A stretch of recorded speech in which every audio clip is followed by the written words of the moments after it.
Hello world, wherever you are in life, I hope you're making the gains you want to improve yourself. In this video, I will show you an actual shared access signature token, because I ain't scared, and break down the components of the token. In addition, I will show you how to generate tokens using PowerShell, then demonstrate how to consume them in a .NET C# project in under 5 minutes. Now please enjoy this dope intro.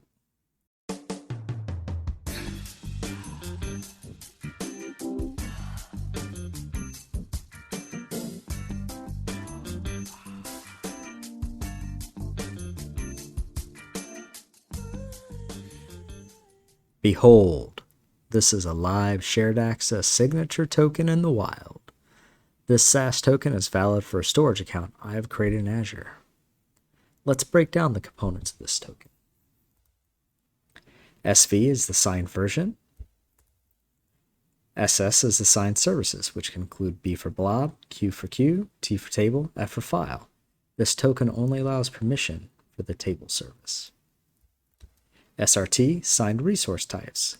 S for service, C for container, O for object. ST is the signed start date. SE is the signed expiration date. SP is the signed permission. Read, write, delete, list, add, create, update. SIG is the signature. I've included a link to the Microsoft documentation in the video details, providing even more information for your reading pleasure.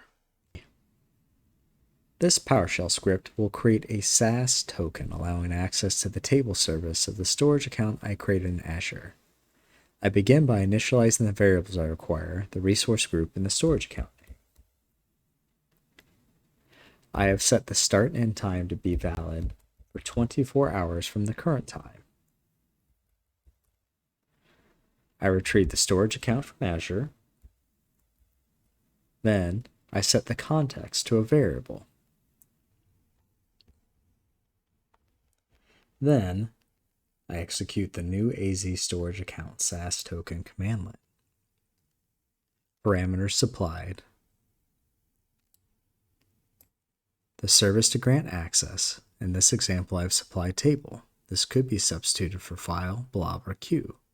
Additionally, you can supply some or all separated by comma. Next, the resource type. Service, container, and object. Followed by permission. Read, write, delete, list, add, change, update. The start and end time the token is valid for. And finally, the context of the storage account, which we stored to a variable. We can display the value to the command line by typing the name of the variable.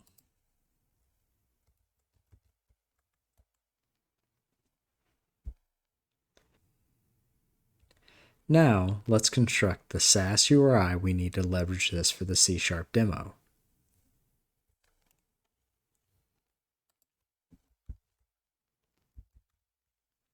We will set the base URI to the table endpoint appending the table name, followed with the SaaS token value. I created this table when I created the storage account.